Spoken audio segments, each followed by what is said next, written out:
Welcome everybody to the ninth chapter in the Bhagavad Gita study series. We've already seen two classes previously, the ninth chapter. So this is a continuation of the ninth chapter. It is titled Raja Vidya Raja Guhya Yoga.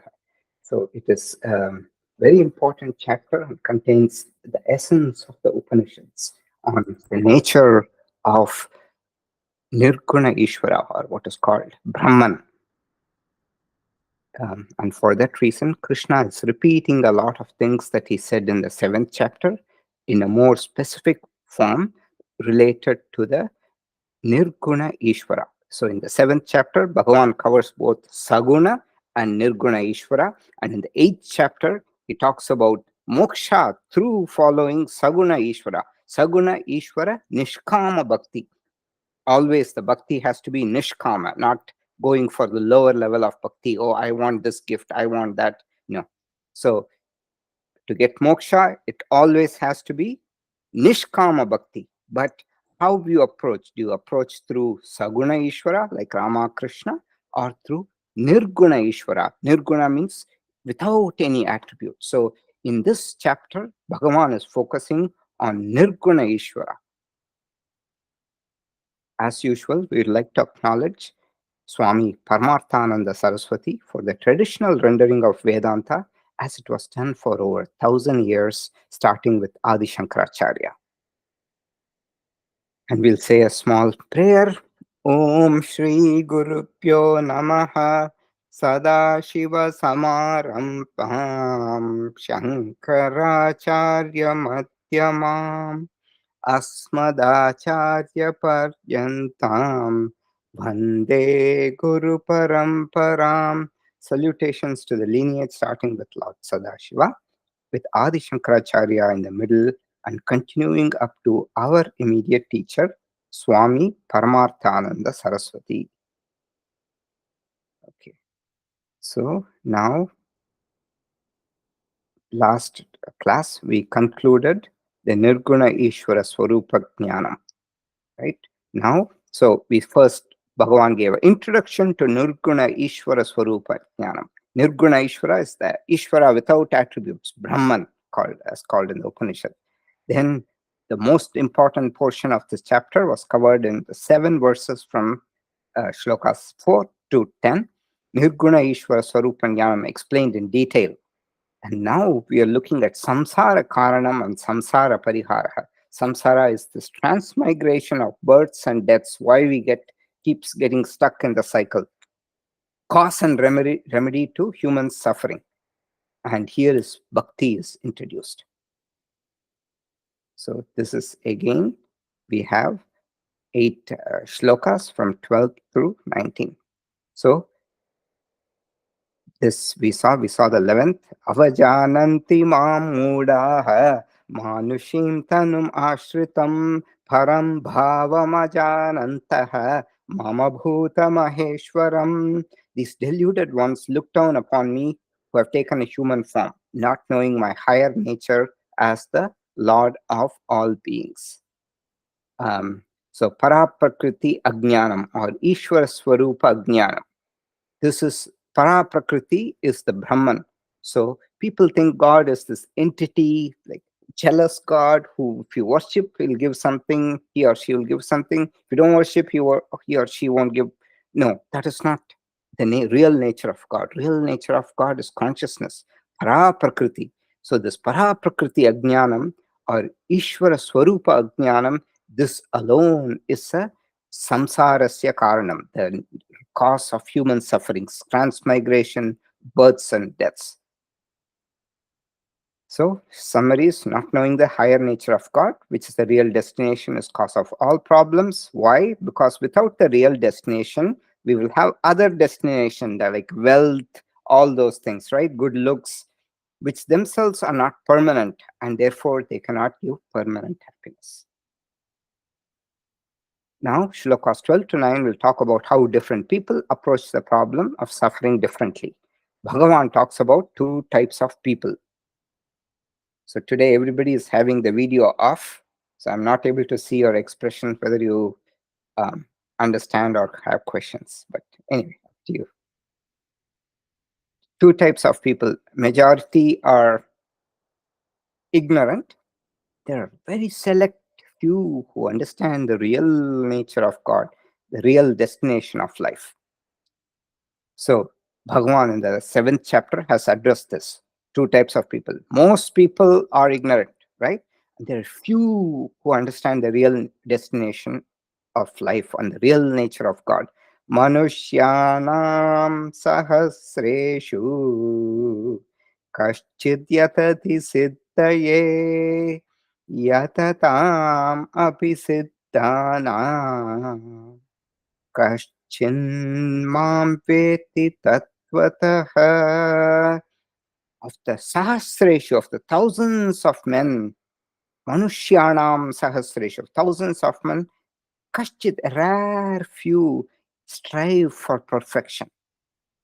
Yatati siddhaye, yatati means strives, yatatam api siddhanam, of those few who strives, the siddhanam means those who strive for perfection. A siddha is one who has attained perfection of steadying the mind. Kaschin mam vetti tattvataha, a rare person understands me in essence. So that's what Bhagavan says. So if you see the two chapters 7 and 8, 7 and 9, very similar in terms of the contents, pretty much the same, except that in the 7th chapter, Bhagavan talks about both the nature of God with and without attributes, whereas in the 9th, it's primarily focused on nature of God without attributes, that is the Brahman. Other than that, everything pretty much the same. Cause and remedy for human samsara and suffering, same thing. Two types of bhakti based on motives, same. मोगाशा मोगकर्माणः मोगज्ञानाविचेतसः राक्षसीम् आसुरीं चैव प्रकृतिं मोहिनीं श्रिताः. Those of vain desires, vain actions, vain understanding. Moga means vain, mogam, vain asha, this desire. Moga karmanaha, vain actions. Moga jnana, vain understanding, vain knowledge. Vichetasaha, and so they are devoid. Vichetasaha, chetana is discrimination. Vichetana can sometimes mean enhanced discrimination, but here vichetana means without clear discrimination. So you have to do it based on the context. We can be used sometimes to accentuate a quality, and sometimes it can be used to say without. Rakshasim asurim chaiva prakritim mohinim shrita. They resort to the deluding dispositions of Rakshasas and Asuras. So the main message is, so Rakshasas and Asuras doesn't mean there's things with tusks. When a lot of people, Swamiji says, their dispositions are that of Rakshasas and Asuras. Main message, people rely on apara prakriti, which is unreliable. They do not have scriptural understanding about what is good and what is not good. In the 2nd chapter, it says, Vyavasayatmika buddhihi ekeha kuru nandana bahushakakyanantascha buddhayo vyavasayinam. O joy of the Kurus, there is one well ascertained understanding in this field. The notions of those who lack discrimination is many branched and endless. So those who have the scriptural understanding, they will only go after para prakriti, which is unreliable. They won't go after apara prakriti, which is unreliable.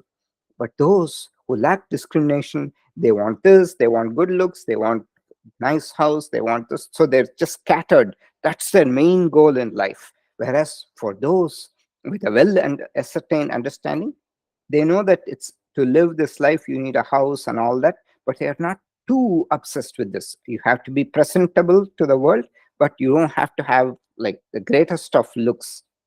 So they're not vain. So now bhakti is classified. right? We saw there are two types of, here it's two types, but totally there are three types of bhakti. So we saw that previously. Bhakti is classified in this section. So now we'll see that what is. So there is Manda Bhakti, and the rest of the Bhakti. That's how Bhagavan has classified. It's going to tell in the next section how of this chapter, Manda Bhakti and Amanda Bhakti. So the dull form of worship, which means I want something. So I go pray to God because I want something. That is Sakama Bhakti. That is considered a Manda Bhakti. It's okay, but still not the greatest form of worship. Then Madhyama and Uttama Bhaktis are, Madhyama Bhakti is when you know it becomes Nishkama. Oh, I want to worship Ishvara so that I get liberation. My only thing is moksha. I want to understand my true nature and get liberated. That is called Madhyama Bhakti. And then Uttama Bhakti is you realize Aham Brahmasmi. I am that consciousness in this, a part of this consciousness everywhere called Brahman. And another form of dividing bhakti. So you can classify people based on men, women, or based on height. So like that, bhakti can also be classified as Ekarupa Ishvara Bhakti. As there's only one God, you have to, that's my God. Like some ISKCON people believe Krishna is the only God. All the others are not true. So Ekarupa Ishvara Bhakti. Many people believe in Anekarupa Ishvara Bhakti, different forms, Shakti, Shiva, Vishnu, all that. Then there's Vishwarupa Ishvara Bhakti. That is the entire creation is Bhagavan. So on that we will see in the 10th and the 11th chapters. So far, is it clear? Introduction to Bhakti. Now we'll continue on to the human samsara. Bhagavan basically says human samsara is because of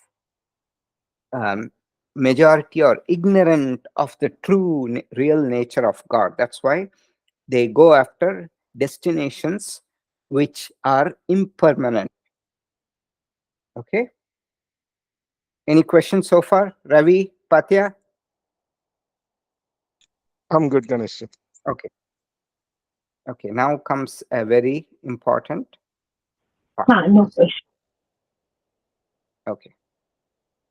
Now, okay. So now, Mahatmanastu mam partha Dhaivim prakritim ashritaha bhajantyananya manasaha Nyatva bhutadivam avyayam Nyatva bhutadim avyayam. On the other hand, O Partha, those Mahatmas, the great souls, having taken to a sattvic nature, worship me with an undistracted mind, knowing me to be the imperishable cause of all beings. So the key point here is taking to sattvic nature through the values. So Bhagavan is highlighting the value system. To Partha, so to Partha, but Partha, on the other hand, O Partha, so the to here means but, or on the other hand, O Partha, previously it talked about people who are devoid of understanding, Vichetasaha. Now he's going to talk about the Uttama, the people who have the understanding. Mahatmanaha, the great souls, Daivim Prakritim Ashritaha, having taken to Daivim Prakriti means divine nature, that is the sattvic nature. Daivim Prakritim Ashritaha means having resorted, having taken to a sattvic nature. What do? Mam bhajanti ananya manasaha.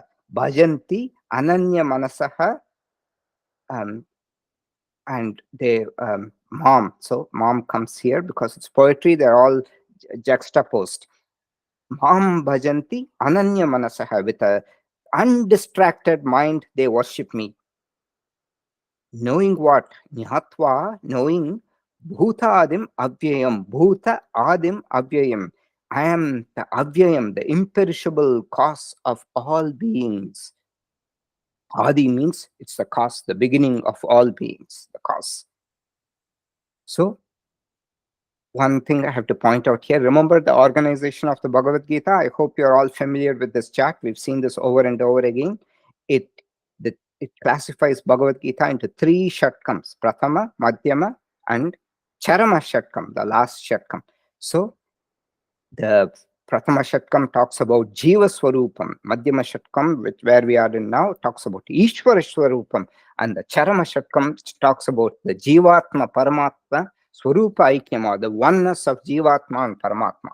And then it talks about a second point of comparison is what type of sadhana is performed. Okay, so that's practice. Karma yoga, here it's Ishvara Dhyanam, meditation on Ishvara. Third, it's Jnana yoga in the Charama Shakam. And finally, the tool that is used from this bag of sadhana. Sadhana has a lot of tools, right? What is the most important tool? Prayatna, individual effort in the Prathama Shatkam. Ishvara Anugraha, grace of God due to meditation, is it's really not a tool, but because you meditate, you get Ishvara, the aspect which kind of propels you forward. In the Prathama Shatkam is Prayatna. Here, what propels you forward is Ishvara Anugraha. And in the Charama Shatkam is Satguna, or values to purify the mind. That is what is meant by Sattvic nature. So, Bhagavan is telling that. Now, let's see what he's going to say. Satatam kirtayanto mam bhajantascha tridaprathaha namasyantascha mam bhaktya nityayukta upasate. Tridavratha means firm resolves. Vratam, vows. They've taken firm vows. Those who are constantly praising me and striving with a firm resolve and surrendering to me with devotion, they worship me ever steadfast. Again, he's talking about these Uttama and Madhyama Bhaktas.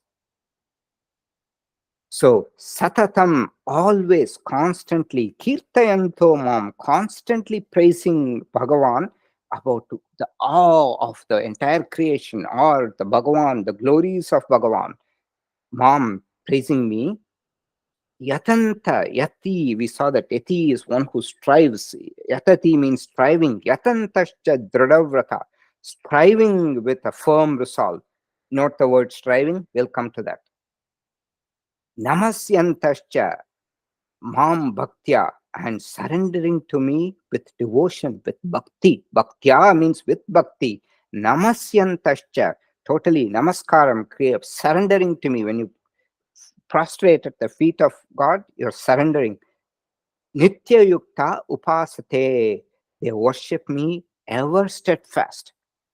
So, surrendering and striving. Let's look at those two.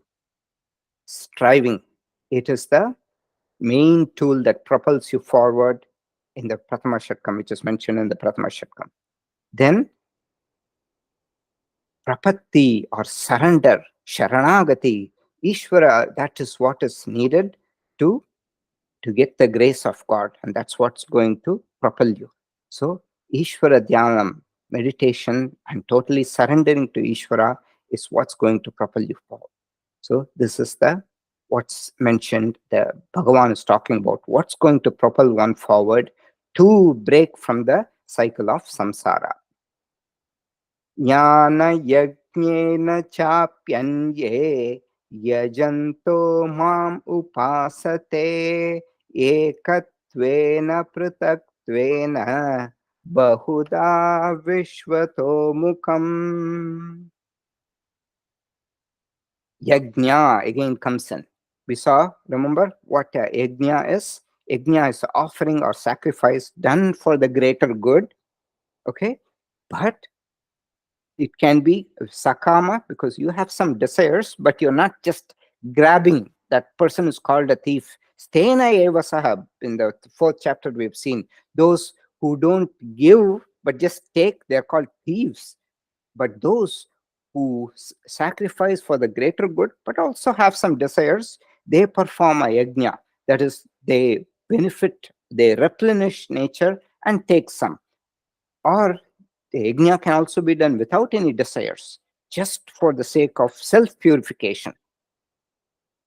Jnana yajnena cha api anye, and there are others, api anya means others too, cha api too, jnana yajnena, by a yajna of knowledge. So the study of Bhagavad Gita, what we are doing now, it is called a jnana yajna.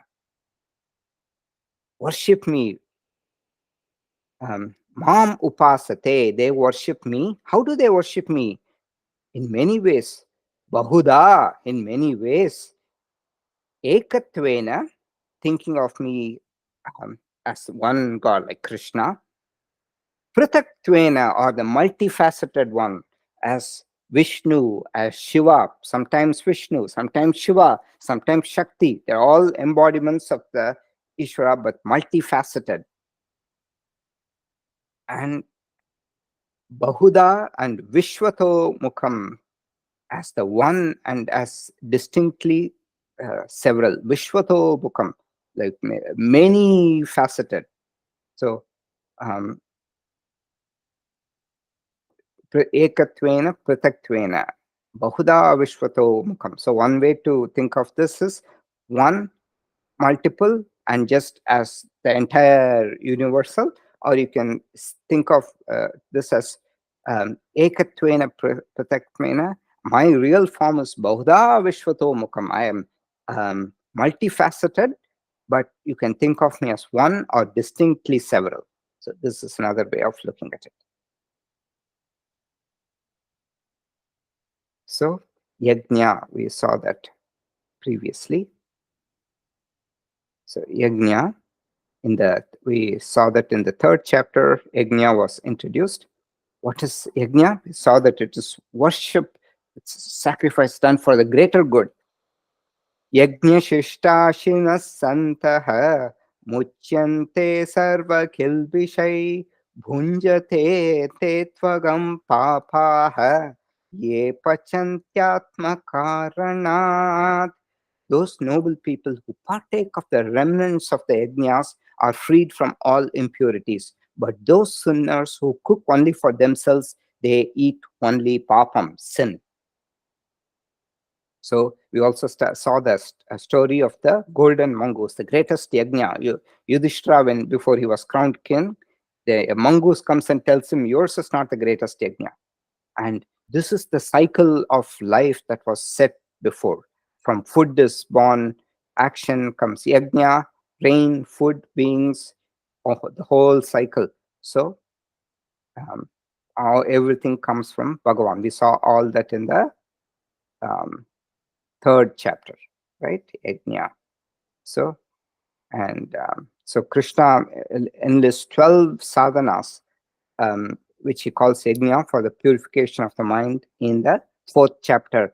Ghata sangasya muktasya jnanavastita chetasaha yajna yacharata karma samagram praviliyate. So why is he again talking about yajna?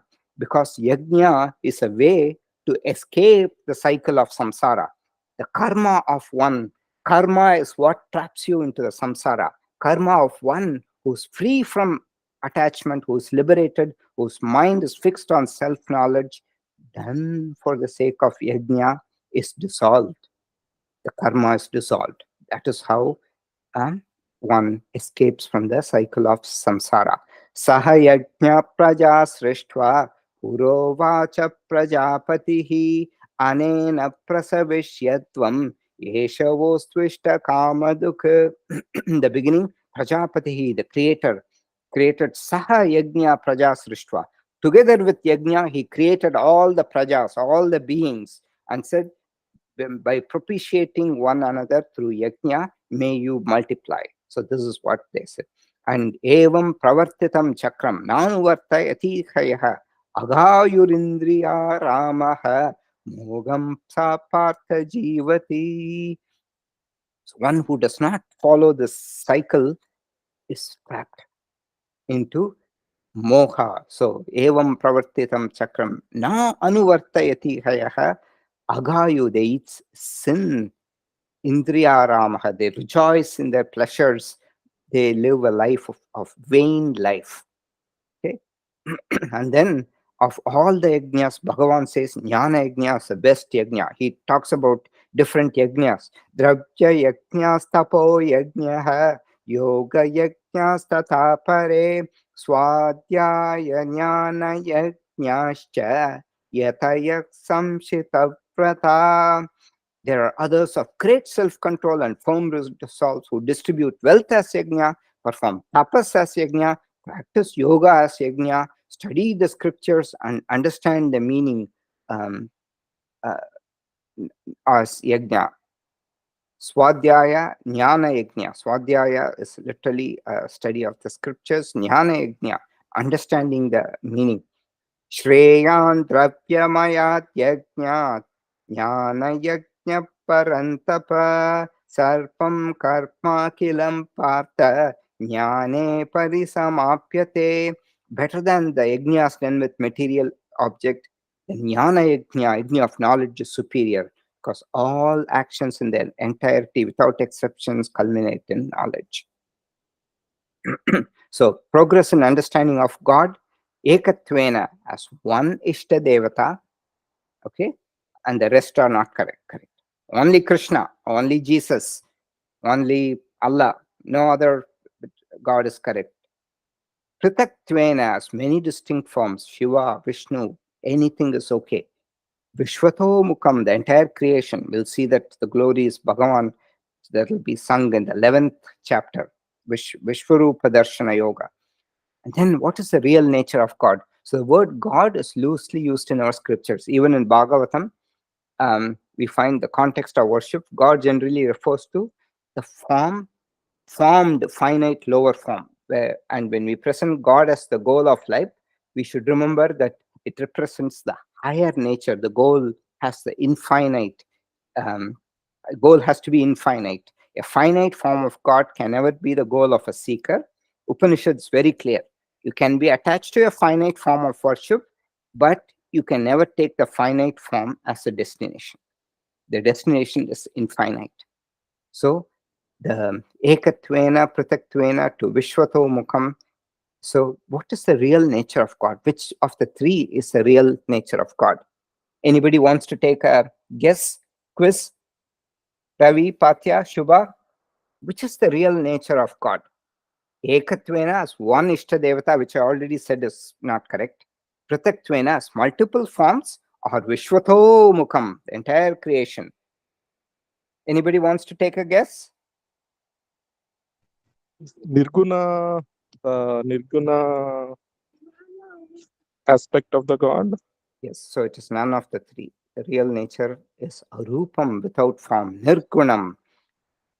And Bhagavan clearly says, Maya tathamidam sarvam jagat avyakta murtina matstani sarvabhutani nachaham teshvapastitaha. We saw that, right? All this universe is pervaded by me, whose form is unmanifest. So it is none of the three. All beings exist in me, but I am not supported in them. So it is the Nirguna Ishvara. That is the real nature of God. So now 16 through 19, the four shlokas elaborate Vishwarupa Bhakti. Vishwarupa Bhakti, learning to look at everything in creation as manifestation of God. Okay. So Bhagavan is slowly building it up from Ekarupa to Aneka Rupa to Vishwarupa and finally Nirguna Ishvara Bhakti. So he's building it. He says this is better, that's better. Then finally that's the real nature. But if it's difficult for you to go there, you can think of this entire creation as the manifestation of God. Krishna uses the example of yajna ingredients. Six yajnas were very sacred in those days. They performed a lot of yajnas, this kind of fire sacrifices, right? They chant the Vedic hymns and they um, donate things and do all that. That is, we saw that that is a yajna. So he uses the ingredients as um, to illustrate the example. We saw in the fourth chapter, we saw Brahmarpanam Brahma Havihi Brahmagno Brahmanahutam Brahmaiva Tena Gantavyam Brahma Karma Samadhinaha. You remember that? It's a very famous shloka that is chanted before people eat a meal. So much so that these days, whenever people chant that, people are reminded of food. The act of oblation, offering, is Brahman. The ghee that is offered is Brahman. The fire into which it's offered is Brahman. The person offering is Brahman. Indeed, Brahman indeed is reached by them who see Brahman in every action. This is the most important thing. Brahman is reached by them who see Brahman in every action. So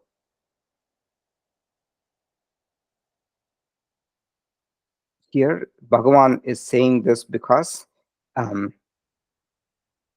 if the actions are done with a sense of I-ness, then Brahman cannot be reached. But if it's done without a sense of I-ness, the Brahman is reached because no karma clings.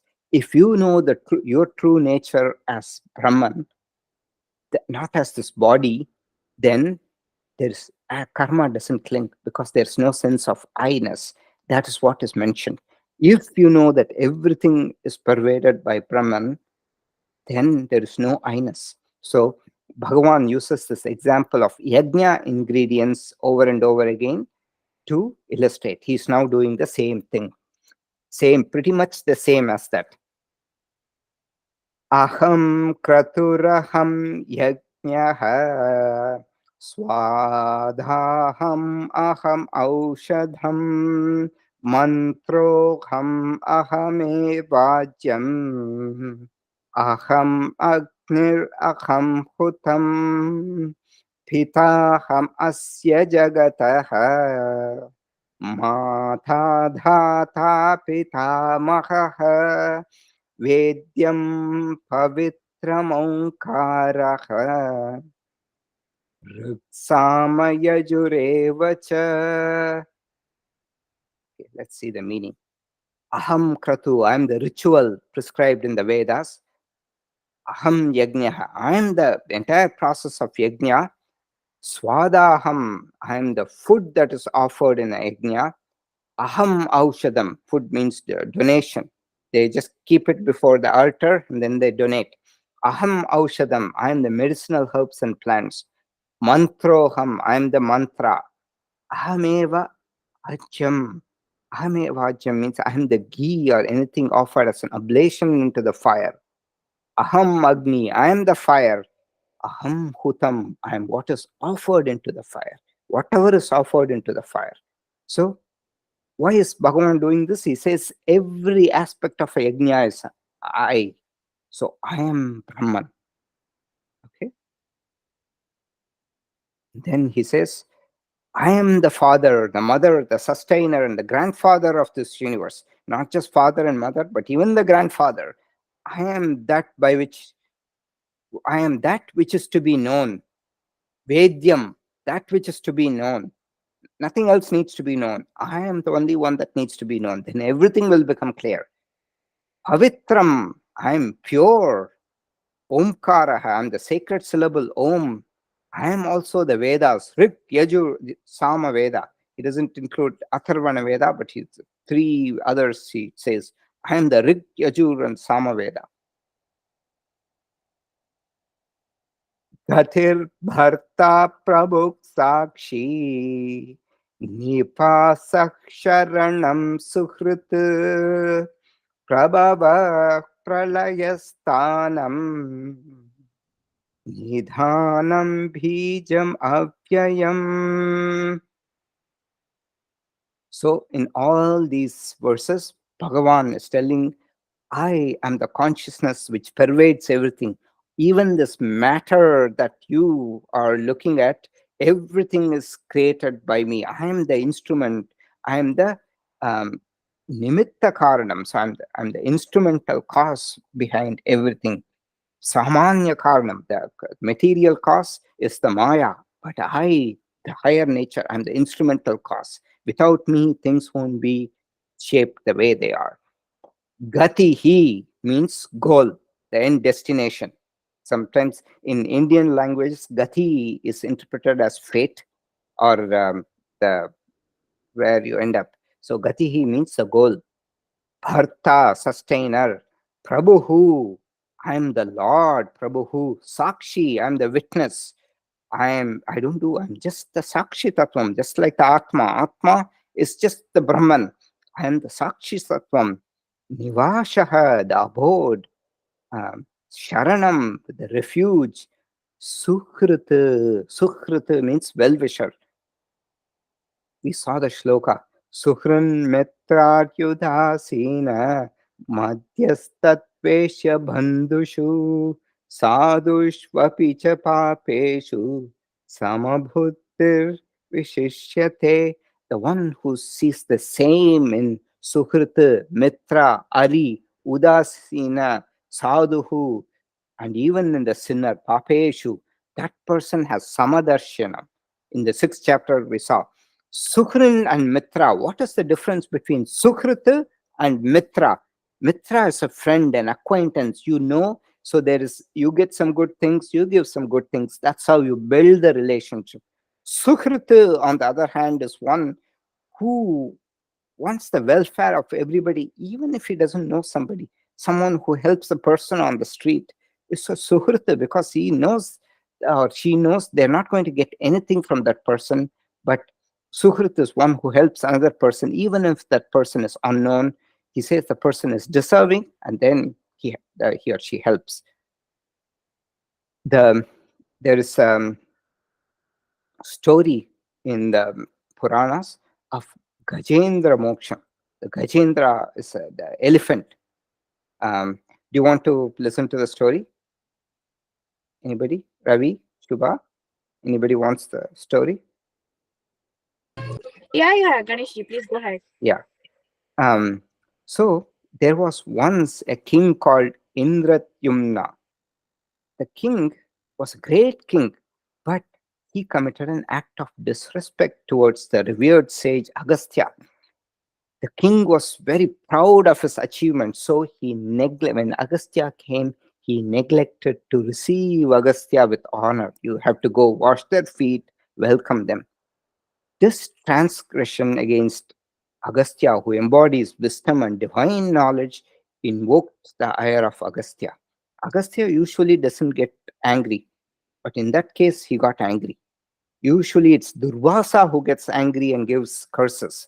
It's this time Agastya cursed Indradyumna to be born as an elephant, leading to Gajendra's eventual plight. And what happened in there was once this elephant, king elephant, who was the um, who was in a herd of majestic elephants. And this elephant one day was very he was in a very playful mood, and there were all the other elephants, and especially the female elephants, and the elephant entered the water to play in the water, and there were a lot of lotus leaves, and the elephant did not notice what is lurking underneath the lotus leaves. And lurking underneath the lotus leaves was a crocodile, and the crocodile seized the elephant's leg, Gajendra's leg, in a vice-like grip. Gajendra was a strong elephant, but despite trying to shake off the crocodile pull, he could not. At that point, so Gajendra knew about his past life. It came to his mind, and he knew that he was a Vishnu Bhakta, as King Indradyumna. So he prays to Vishnu. Gajendra prays to Vishnu, and Vishnu comes rushing. So the scene is described in some of the Puranas. He just Garuda is like sleeping, and he says, "Come on, Garuda, go!" and just drags Garuda with him, and then just jumps out from the cloud, and both of them jumped, and Bhagavan just falls and lands on Garuda, and he forgot his Sudarshana chakra, so he calls Sudarshana, come, and so the chakra comes and lands in his fingers, and he goes and severs the crocodile's head. So What it shows is when a person is in need, Bhagavan is there. Even though Bhagavan is udasinavat asinam, but Bhagavan wishes suhrita, all the faculties he has given is because we can use that to uplift ourselves. So it's a suhrita, Bhagavan has given all that we need, but because our mind goes hither and thither, it gets into problems. So suhrita is Bhagavan. Okay. Prabhavaha, pralayas, and is the source, the dissolution, and the foundation of the universe. Thanam, nidhanam bijam avyam. Nidhi means wealth. Bhagavan is the treasure house, repository, and avyayam bijam, the imperishable seed of the entire universe that becomes the Maya. The whole thing resolves into Maya. Even us resolves into the Maya as the Karana Shariram. That is the seed. Karanam, it's a cause for everything. So Karana Shariram.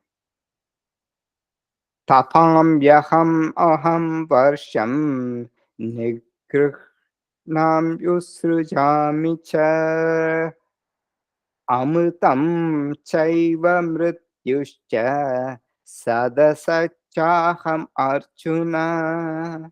Bhagavan is again talking a little bit about his glories. He's going to talk more about his glories in the 10th chapter, but he's preparing already. Tapam yaham. Tap, the word means to heat up. That is why when you do austerities, you destroy all the maladies by heating up. When the fire is weak, like your stomach is upset, what do? Langanam, you just don't eat anything. So you build up the fire. The fire destroys all the maladies in the body. So tap means heat. Tapam yaham, I heat up the world. Aham varsham, I nigrhnami usrijami cha. So I withdraw and send forth the rain. Amritam chaivaha mrityuscha. I am the cause of immortality. What is immortality?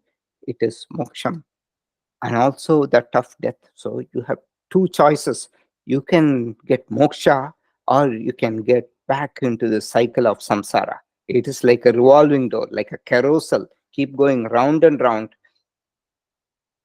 Sat, asat, chaham Arjuna. I am the existence as well as the non-existence, O Arjuna. I am sat, satyam, as well as mithya. So you can look at it, look at the impermanent objects. They're all mithya.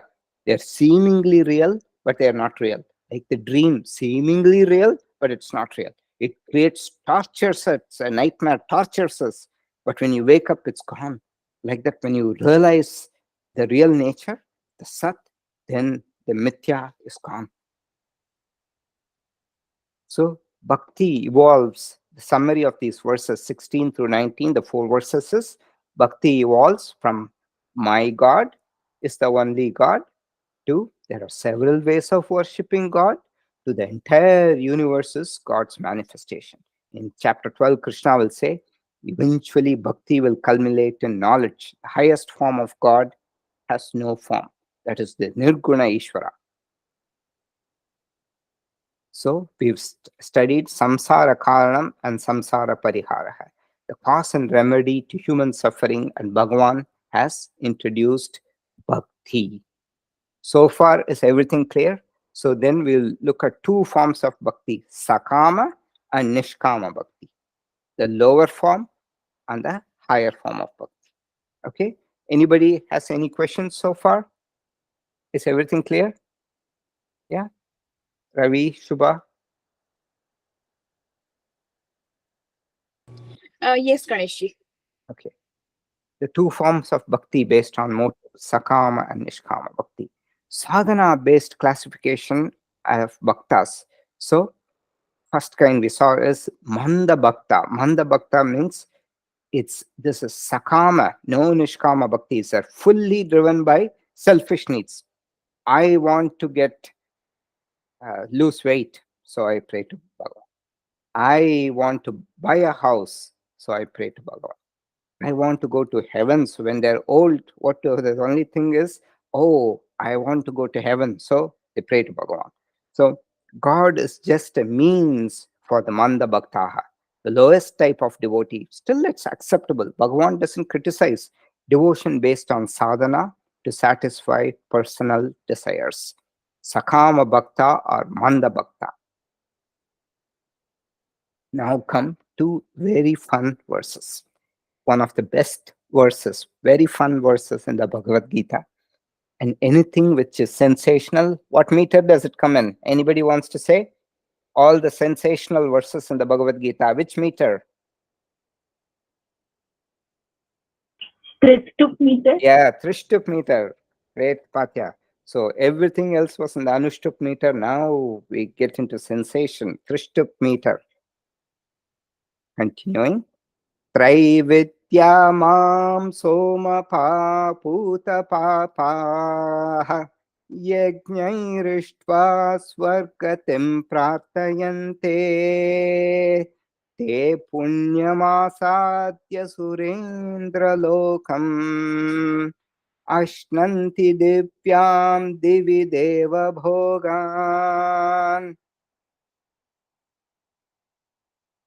Okay. Vidya, knowing the three Vedas, Vidya, the three Vedas, Mom, Somapa Puta Papa, they worship me through the Yajna, Somapa. So, Yajna Irishtva, Mom. So, they worship me through the Yajnas.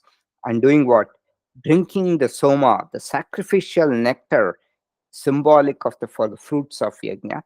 Somapa Puta Papa, that is, and being purified of all the sins. Puta Papa means purified of the sins. Soma Paha means drinking the Soma, the sacrificial nectar. They're doing everything by the book, nothing wrong. They know the three Vedas. They worship me through the Yajnas. Everything is correct. But what is their goal? The goal is lower goal, because they want to reach heavens. Swargatim prarthayante, swargagati, swargati, wanting to reach heavens.